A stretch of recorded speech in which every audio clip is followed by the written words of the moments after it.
Hello friends, welcome to my channel. నేను ఈరోజు మీకు స్ట్రెస్ బ్లాక్ పారామీటర్ గురించి చెప్పబోతున్నాను.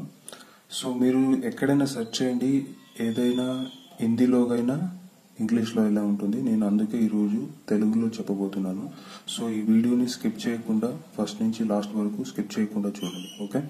So first stress block parameters.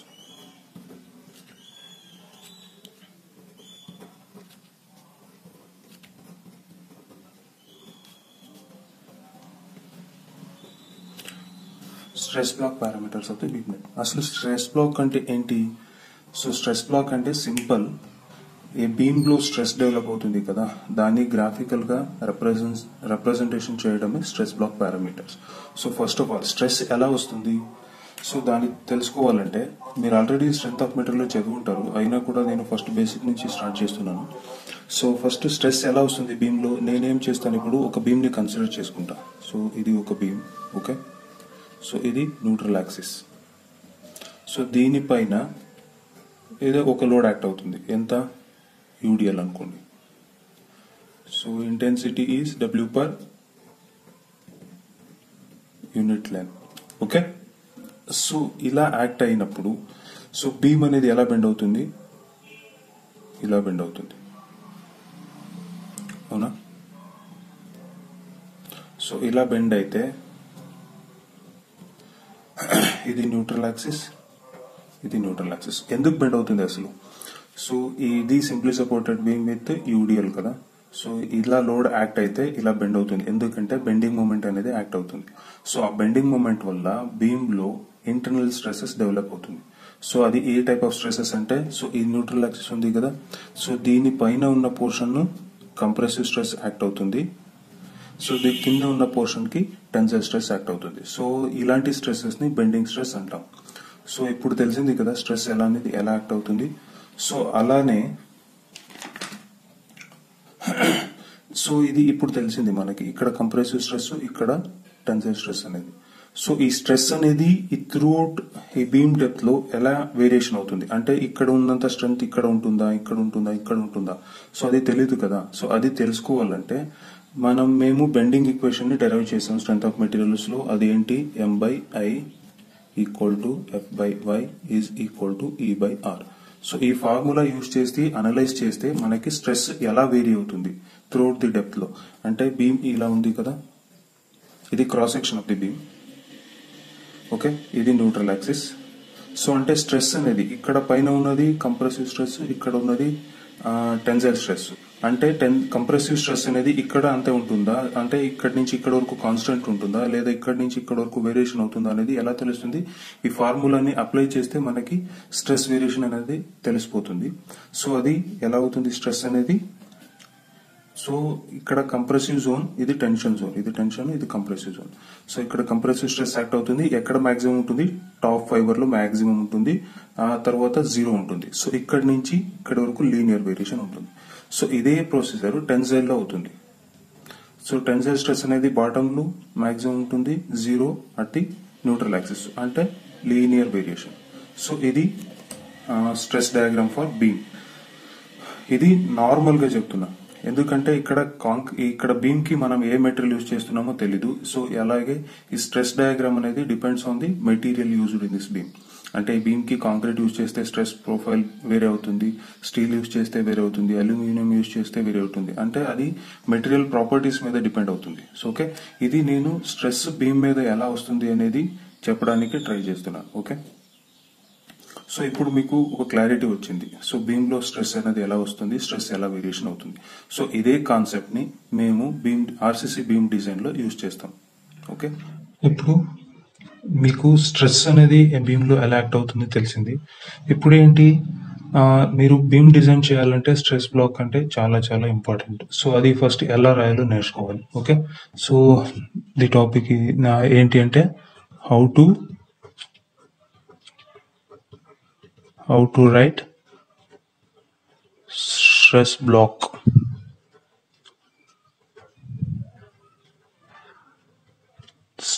Diagram, okay.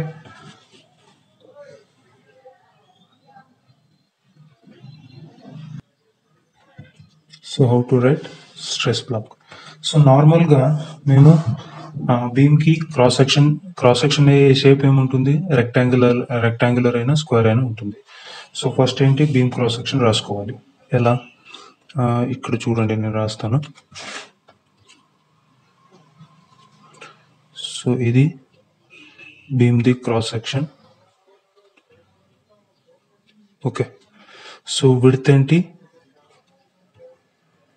B. So ఇక్కడ బాటంలో రెయిన్ఫోర్స్మెంట్ ఉంటుంది. సో నేను ప్రొజెక్టింగ్ లైన్ రాసుకుంటా.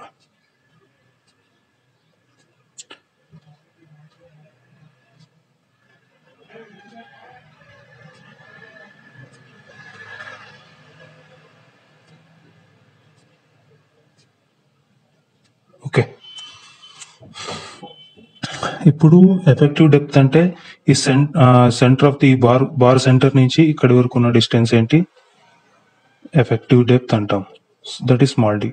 ఇది టోటల్ డెప్త్ ని ఓవరాల్ డెప్త్ అంటే క్యాపిటల్ డి. సో నేను ఇక్కడ ఫస్ట్ స్ట్రైన్ డయాగ్రామ్ ని రాస్తున్నా, జస్ట్ అబ్జర్వ్ చేయండి. సో మనకు తెలుసు న్యూట్రల్ యాక్సిస్ లో స్ట్రెస్ స్ట్రైన్ 0 ఉంటుంది ఎప్పుడు. సో అందుకే ఇక్కడ జీరో నుంచి స్టార్ట్ అయ్యి స్ట్రైన్ అనేది ఇక్కడ లీనియర్ వస్తుంది, ఇక్కడ కూడా లీనియర్ వస్తుంది. ఓకే, ఇది స్ట్రైన్ డయాగ్రామ్.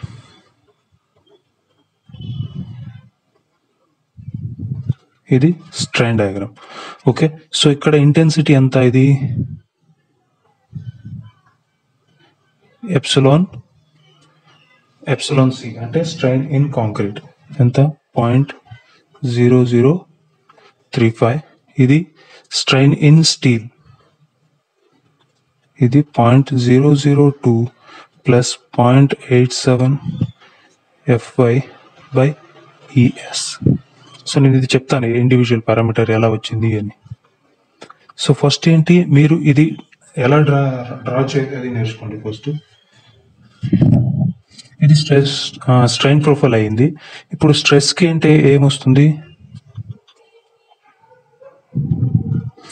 సో ఇప్పుడు మీరు అబ్జర్వ్ చేయి ఉండొచ్చు, stressed strain curve of concrete as per IS code, IS 456 code లో stress strain curve of the concrete ఉంటుంది. దానిలో ఇక్కడ రాస్తాను చూడండి.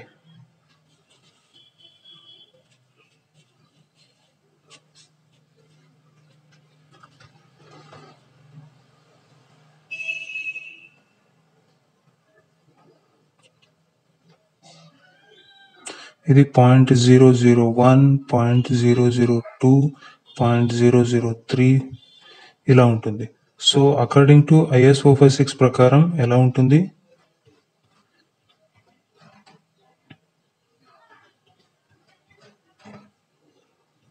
ఇది వచ్చేసి 0.0035. సో ఇక్కడ అప్ టు 0 నుంచి అప్ టు 0.002 వరకు కాంక్రీట్ ఆ కర్వ్ అనేది కర్వ్ షేప్ ఉంటుంది. అంటే లీనియర్ ఉండదు, నాన్ లీనియర్ ఉంటుంది. నాన్ లీనియర్ ఇక్కడి నుంచి కాన్స్టెంట్ అయిపోతుంది. ఇదేంటిది, ఇది characteristics curve strength of the concrete అంటే ఏంటి, FCK. ఓకే, సో ఇప్పుడు ఇది క్యూబ్ స్ట్రెంగ్త్. ఇది ఇక్కడ వచ్చేది FCK ఏంటి, characteristic strength of the concrete of cube. Okay, so next ఇంకో కర్వ్ ఏమొస్తుంది, ఇది ఏంటి, ఇది కూడా కర్వ్. ఇది వచ్చేసి curve for structure.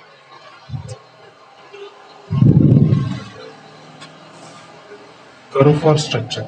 Okay, so ఇంకో కర్వ్ వస్తుంది ఇక్కడ,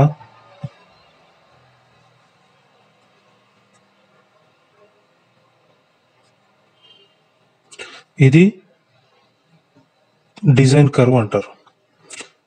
అంటే ఎందుకంటారంటే ఇది ఈ కర్వ్ వాల్యూని డిజైన్ కి యూజ్ చేస్తారు కాబట్టి డిజైన్ స్ట్రెంగ్త్ కర్వ్. సో ఈ వాల్యూ ఏంటి, ఇక్కడ ఉన్న వాల్యూ 0.45 FCK.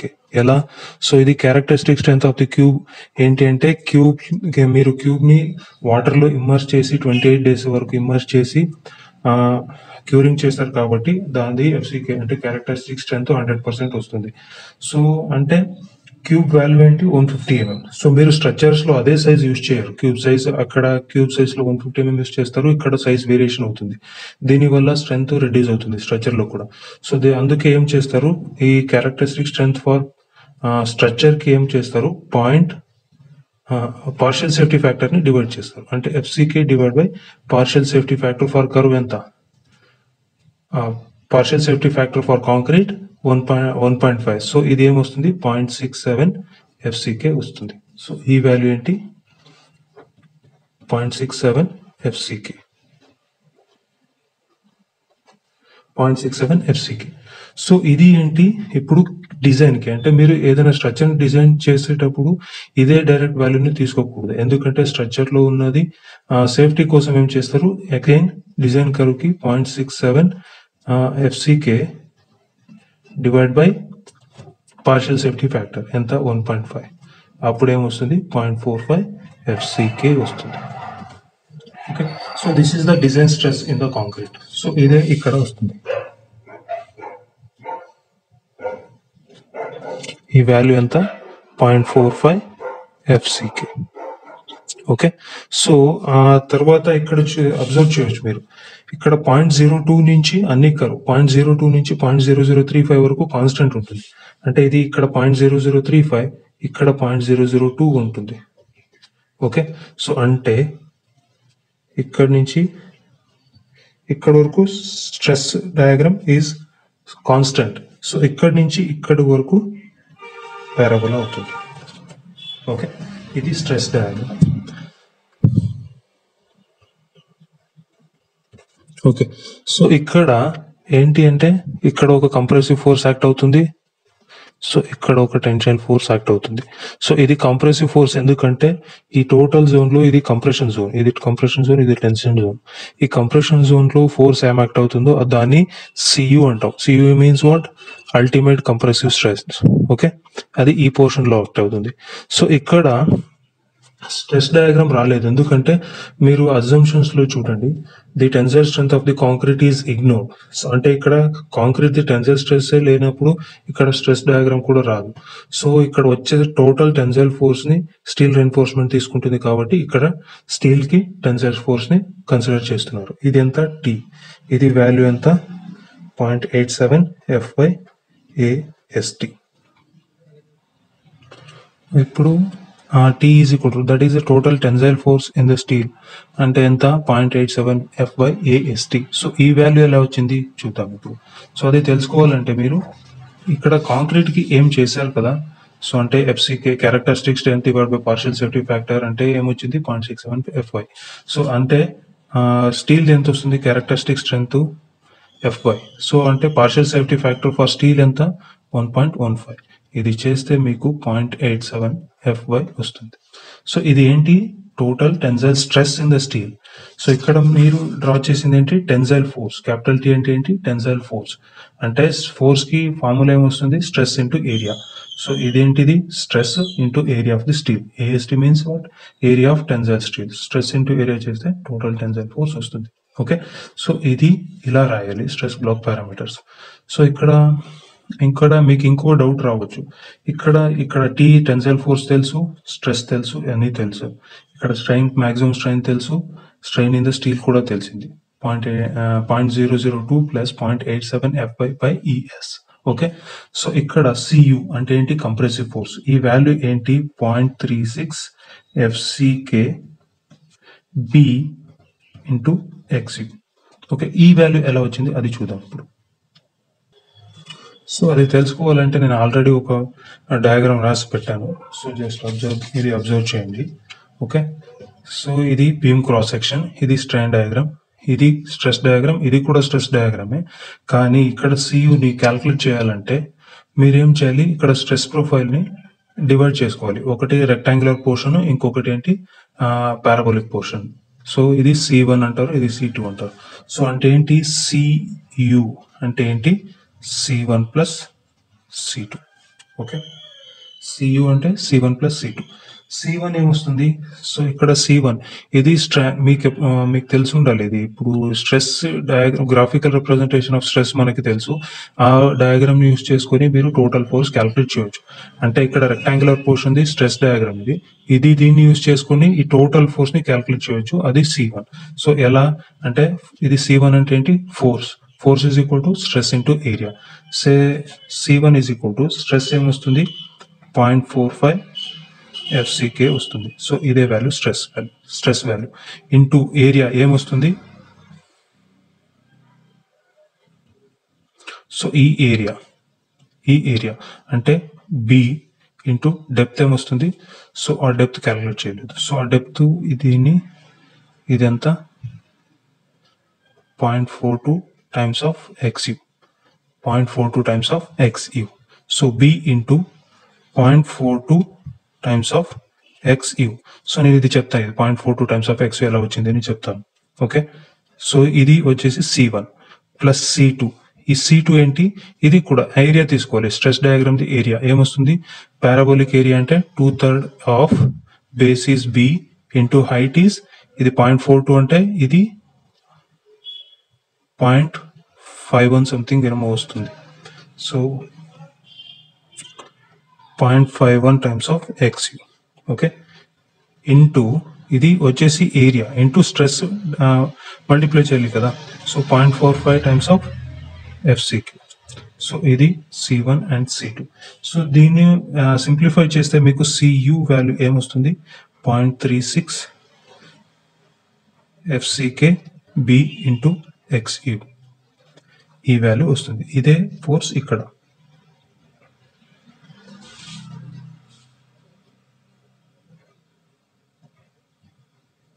ఓకే, సో ఇప్పుడు మీకు తెలిసింది CU ఎలా వచ్చింది అని. సో ఇప్పుడు మీకు tensile force in the steel తెలిసింది, ఇక్కడ స్ట్రెస్ తెలుసు 0.45 టైమ్స్ ఆఫ్ FCK. సో ఇప్పుడు టోటల్ కంప్రెషన్ ఫోర్స్ ఎంత వస్తుంది అంటే ఇది కంప్రెషన్ జోన్ కాబట్టి ఈ కంప్రెషన్ జోన్ కి వస్తున్న టోటల్ కంప్రెసివ్ ఫోర్స్, ఇది టెన్షన్ జోన్ కాబట్టి ఇక్కడికి వస్తున్న టెన్సైల్ ఫోర్స్ T వాల్యూ తెలిసింది, కంప్రెషన్ ఫోర్స్ తెలిసింది. సో ఇక్కడ కంప్రెషన్ ఫోర్స్ నుంచి టెన్సైల్ ఫోర్స్ వరకు ఉన్న డిస్టెన్స్ ని లివర్ ఆర్మ్ అంటారు. సో దాని వాల్యూ ఏంటి? D minus of 0.42 times of XU. అంటే ఈ total distance is T minus ఈ డిస్టెన్స్ ని డిడక్ట్ చేస్తున్నాం, అది ఎంత? 0.42 టైమ్స్ ఆఫ్ XU. సో ఇప్పుడు ఏంటి 0.42 టైమ్స్ ఆఫ్ XU ఎలా వచ్చింది? అది ఎలా తెలుసుకోవాలంటే నేను ఈ స్ట్రైన్ డయాగ్రామ్ ని కన్సిడర్ చేస్తున్నాను. సో ఈ స్ట్రైన్ డయాగ్రామ్ ని కన్సిడర్ చేయాలంటే first similar triangle rule. Similar triangle rule మీకు తెలిసి ఉండొచ్చు. సిమిలర్ ట్రయాంగిల్ లో ఇది ఒక ట్రయాంగిల్, సో నెక్స్ట్ ఇది ఒక triangle. So similar triangle rule apply చేస్తే 0.0035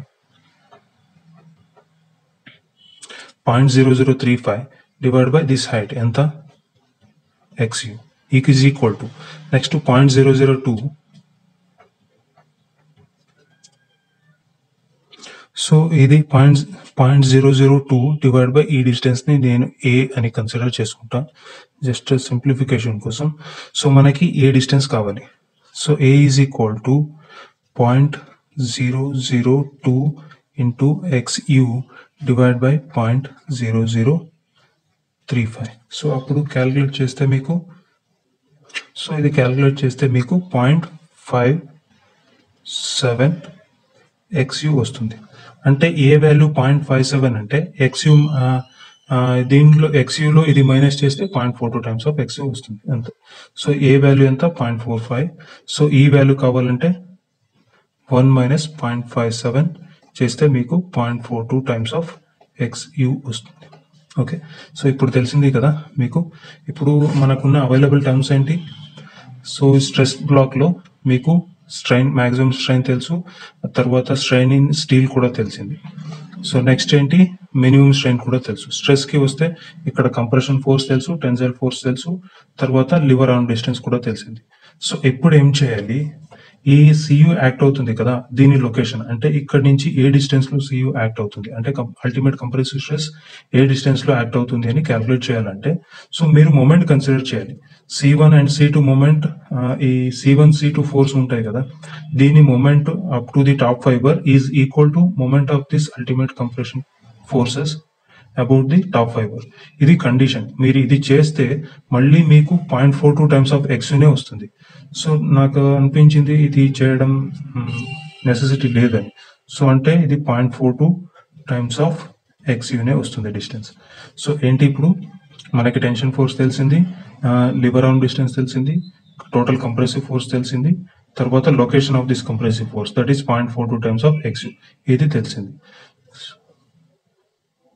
సో మీకు ఇప్పుడు అన్నీ తెలిసాక, ఇప్పుడు మీకు అన్ని రిక్వైర్ పారామీటర్స్ అన్నీ తెలిసింది కదా. ఇప్పుడు ఇది తెలిసాక మీరు depth of the neutral axis అంటే ఎక్స్యూ ఏంటి, ఎక్స్యూ వాల్యూని క్యాలిక్యులేట్ చేయాలి. అంటే డెప్త్ టాప్ ఫైబర్ నుంచి ఏ డెప్త్ లో న్యూట్రల్ యాక్సిస్ అనేది యాక్ట్ అవుతుంది. ఇది మనకి డెప్త్ ఆఫ్ న్యూట్రల్ యాక్సిస్ తెలిస్తేనే కంప్రెషన్ జోన్ ఎంత, టెన్షన్ జోన్ ఎంత అని తెలుస్తుంది. ఓకేనా. సో ఇప్పుడు ఇంకొకటి చెప్పాలంటే,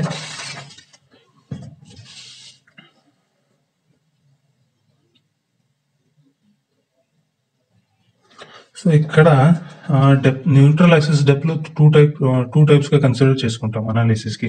అదేంటి, ఫస్ట్ ఏంటి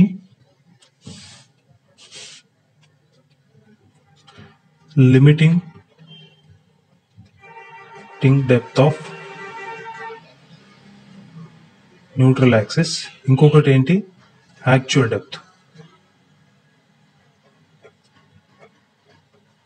depth of neutral axis. So ఇది ఎక్స్యూ అనుకుంటాం, ఇది ఎక్స్యూ లిమిట్ అనుకుంటాం. సో మీరు ఇక్కడ ఎక్స్యూ క్యాల్కులేట్ చేయాలంటే ఈక్విలిబ్రియం కండిషన్స్ ని అప్లై చేయాలి. సో ఒకవేళ ఇంకొక డౌట్ రావచ్చు మీకు, ఎక్స్యూ క్యాల్కులేట్ చేయడం ఎలా తెలిసింది, limiting depth of neutral axis ని ఎలా క్యాల్కులేట్ చేయాలి. సో దానికి IS 456 లో అంటే IS 456 2000 లో మీకు XU max by D, XU limit or XU max by D రేషియోకి తెలుస్తుంది. అంటే FE 250కి ఎంత వాల్యూ, FE 415కి ఎంత వాల్యూ, FE 500కి ఎంత వాల్యూ అని 3 వాల్యూస్ తెలుస్తుంది. సో దీన్ని యూజ్ చేసుకుని మీరు limiting depth of neutral axis ని క్యాల్కులేట్ చేయవచ్చు. సో ఇది అంత పెద్ద పని ఏం కాదు. ఇది వాల్యూస్ ఆల్రెడీ మనకి IS 456 లో అవైలబిలిటీ ఉంది కాబట్టి ఇది క్యాల్కులేట్ చేయాల్సిన అవసరం లేదు ఇప్పుడు. ఓకే. సో మేము ఇప్పుడు depth of the neutral axis ఎలా క్యాల్కులేట్ చేయాలో అది నేర్చుకుందాం. సో అది ఎలా క్యాల్కులేట్ చేయాలో తెలుసుకోవాలంటే, సో ఇప్పుడు ఇక్కడ ఎన్ని ఫోర్సెస్ యాక్ట్ అవుతుంది, compression force, tension force, equilibrium conditions ని కన్సిడర్ చేసుకోవాలి. ఎలా, compressive force is equal to tensile force. Okay, compressive force is equal to tensile force. Compressive force. So ఇప్పుడు compressive force ఏంటి వాల్యూ, compressive force ఏంటి value 0.36 FCKB into XE.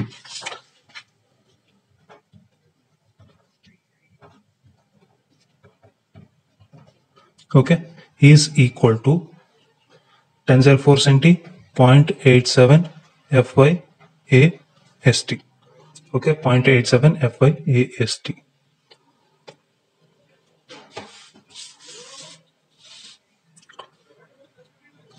So ఇక్కడ మనకు కావాల్సింది ఏంటి, XU term. So therefore XU is equal to 0.87 FY/AST divided by 0.36 FCKB into XU. Okay, so ఇది formula. So మీరు ఇంకొకటి ఫార్ములా కూడా యూజ్ చేస్తారు, ఎందుకంటే అది మన సింప్లిఫికేషన్ ఈజీ అవ్వాలని ఇలా చేసుకుంటారు. అది ఎలా అంటే divide by D both side, XU by D, ఇక్కడ 0.87 FY/AST divide by 0.36 FCK XU into BD. So ఇది ఎందుకు కన్సిడర్ చేసుకుంటారంటే, మీరు కంపేర్ చేసేటప్పుడు limiting depth of neutral axis ని, actual depth of neutral axis ని కంపేర్ చేసేటప్పుడు ఈజీగా ఉండాలని ఇలా కన్సిడర్ చేసుకుంటారు. ఎందుకంటే మీకు కోడ్ బుక్ లో ఇచ్చేది XU limit by d, in terms of d లో వాల్యూ ఇస్తుంది రేషియో. సో ఇది కూడా అదే ఫార్మ్ లో కన్వర్ట్ చేసుకుంటే మీకు కంపేర్ చేయడానికి ఈజీగా అవుతుందని ఇలా ఫార్ములా కూడా రాస్తారు. యాక్చువల్ గా depth of neutral axis formula అంటే ఇది. ఓకే, అనేది నేర్చుకున్నాం. సో ఇది తర్వాత నాకు 2 టైప్స్ ఆఫ్ న్యూట్రల్ యాక్సిస్ ఉన్నాయి. ఏంటది, actual depth of neutral axis, ఇంకొకటి limiting depth of neutral axis. So దాన్ని కంపేర్ చేయాలి. So just observe here, this is the actual depth of neutral axis, this one is limiting depth of neutral axis. So if ఈ limiting XU is less than XU limit వస్తే under reinforced section అంటాం. So ఇప్పుడు balanced section అంటే XU is equal to XU limit. So limiting depth కి actual depth equal గా ఉంటే balanced section అంటాం. Next actual depth is greater than limiting depth ఉంటే over enforced section అంటాం. So ఇది ఫస్ట్ ఆఫ్ ఆల్ ఇది ఎందుకు చేసుకోవాలంటే మీరు అబ్జర్వ్ చేయాలి. సో ఇది లిమిటింగ్ అంటే ఏంటి, బ్యాలెన్స్డ్ సెక్షన్ అంటే XU limit depth of the neutral axis. Balanced section అంటే ఏంటి, ఇది ఎలా ఏం చేస్తుందంటే ఈ న్యూట్రల్ యాక్సిస్ రిప్రజెంట్ చేస్తుంది ఈ కంప్రెసివ్ ఫోర్స్ టెన్సైల్ ఫోర్స్ ని ఈక్వల్ గా బ్యాలెన్స్ చేస్తుంది అన్నమాట. అంటే ఏంటి, ఫెయిల్యూర్. ఫస్ట్ దీనికి వద్దాం అండర్ ఎన్ఫోర్స్డ్ కి. సో ఇక్కడి XU is less than XU limit అంటే అండర్ ఎన్ఫోర్స్డ్, ఇది యాక్చువల్ న్యూట్రల్ యాక్సిస్. సో ఇది కంపేర్ చేస్తే అండర్ ఎన్ఫోర్స్డ్ సెక్షన్ లో ఈ పోర్షన్ మాత్రమే కంప్రెసివ్ ఫోర్స్, ఇది ఇంకా మిగిలిన పోర్షన్ మొత్తం టెన్షన్ జోన్. సో మీకు ఒక క్రూడ్ మెథడ్ ఉంది, మీకు బెటర్ అండర్స్టాండింగ్ చేసుకోవాలంటే. సో ఈ ఏరియా తక్కువ ఉంది కాబట్టి ఇక్కడ కంప్రెషన్ ఫోర్స్ తక్కువ. సో ఇక్కడ ఈ ఏరియా ఎక్కువ ఉంది కాబట్టి ఇక్కడ టెన్సైల్ ఫోర్స్ ఎక్కువ ఉంటుంది కాబట్టి టెన్సైల్ ఫోర్స్ కాంక్రీట్ అయితే రెసిస్ట్ చేయదు, అందుకోసం రెయిన్ఫోర్స్మెంట్ పెడతారు. ఓకే, ఇది అండర్ ఎన్ఫోర్స్ సెక్షన్. సో ఇలాంటి కేసులో అండర్ ఎన్ఫోర్స్ సెక్షన్ లో ఫస్ట్ స్టీల్ అనేది ఈల్డ్ అయిపోతుంది. ఓకే, ఇక్కడ కంప్రెసివ్ ఫోర్స్ తక్కువ ఉంది, ఇక్కడ టెన్సైల్ ఫోర్స్ ఎక్కువ ఉంది కాబట్టి స్టీల్ ఫస్ట్ ఈల్డ్ స్టార్ట్ అవుతుంది. స్టీల్ ఈల్డ్ స్టార్ట్ అయ్యాక కంప్రెసివ్ ఫెయిల్యూర్ అనేది యాక్ట్ అవుతుంది. సో ఇక్కడ బ్యాలెన్స్డ్ సెక్షన్ లో ఏమవుతుంది, ఇక్కడ చూడండి, ఇది బ్యాలెన్స్డ్ సెక్షన్ లైన్, ఇక్కడున్న కంప్రెసివ్ ఫోర్స్ ఇక్కడున్న టెన్సైల్ ఫోర్స్ ఈక్వల్ గా ఉంటుంది. అంటే ఏంటి, ఫెయిల్యూర్ అనేది కాంక్రీట్ లో మళ్ళీ స్టీల్ లో అట్ ద సేమ్ టైమ్ లో యాక్ట్ అవుతుంది. ఓకే, సో అదే ఓవర్ ఎన్ఫోర్స్డ్ సెక్షన్ లో జస్ట్ అబ్జర్వ్ చేయండి, ఇది లైన్. సో ఏంటంటే ఇది మాత్రమే టెన్సైల్ జోన్, టెన్షన్ జోన్, ఇది మాత్రం కంప్రెషన్ జోన్. అంటే టెన్సైల్ జోన్ తక్కువ ఉంది కాబట్టి స్టీల్ ఈల్డే అవ్వదు, ఇక్కడ కంప్రెసివ్ జోన్ ఎక్కువ ఉంది కాబట్టి కంప్రెసివ్ ఫోర్స్ ఎక్కువ, మళ్ళీ కాంక్రీట్ అనేది బల్జింగ్ ఫెయిల్యూర్ అక్కర్ అవుతుంది ఓవర్ ఎన్ఫోర్సేషన్ లో. సో మళ్ళీ ఇంకొకటి ఏంటంటే over enforcement is not used in the design. అంటే IS 456 చెప్తుంది ఓవర్ ఎన్ఫోర్సేషన్ యూజ్ చేయకూడదు అనేది. సో ఇలాంటి కేసెస్ వస్తే ఏం చేయాలో నేను తర్వాత ప్రాబ్లమ్స్ లో చెప్తాను. ఓకేనా, సో ఇది basic types of sections by comparing XU and XU limit, that is depth of the actual depth of neutral axis and limiting depth of neutral axis. So మీకు ఏదైనా డౌట్ వస్తే వీడియోని బ్యాక్ చేసి వెళ్ళి తర్వాత సెర్చ్ చేసుకొని రండి. ఓకే, స్కిప్ చేయకుండా చూడండి, అప్పుడే మీకు అర్థమవుతుంది. ఒకసారిగా అయినా 2 times చూసినా 2 times చూస్తే మీకు ఒక క్లారిటీ వస్తుంది. అందుకే మీరు స్కిప్ చేయకుండా చూడండి వీడియో. ఓకే, సో మీకు ఇప్పుడు స్ట్రెస్ బ్లాక్ పారామీటర్ క్లారిటీ వచ్చింది అనుకుంటా. అంటే డెప్త్ ఆఫ్ న్యూట్రల్ యాక్సిస్ ఎలా క్యాలిక్యులేట్ చేయాలి అది ఇది. సో నెక్స్ట్ ఇంకా స్టెప్ ఉంది, మొమెంట్ ఆఫ్ రెసిస్టెన్స్ ఎలా క్యాలిక్యులేట్ చేయాలి. సో అది నెక్స్ట్ వీడియోలో చేస్తాను. సో అక్కడి వరకు మీరు ఈ వీడియోని చూసి ప్రిపేర్ అవ్వండి. సో నెక్స్ట్ ఏంటంటే, సో ఈ వీడియోస్కి రిలేటెడ్ వచ్చిన స్ట్రెస్ బ్లాక్ పారామీటర్ పిక్స్ని నేను ఇన్స్టాగ్రామ్లో పెడతాను. సో నా ఇన్స్టాగ్రామ్ లింక్ డిస్క్రిప్షన్లో ఉంది, అక్కడికి వెళ్ళి నన్ను ఫాలో అవ్వచ్చు మీరు. ఓకే, సో మీకు వీడియో నచ్చినట్లయితే ఈ వీడియోని లైక్ చేయండి, షేర్ చేయండి అండ్ సబ్స్క్రైబ్ కంపల్సరీ చేయండి. Okay, thank you.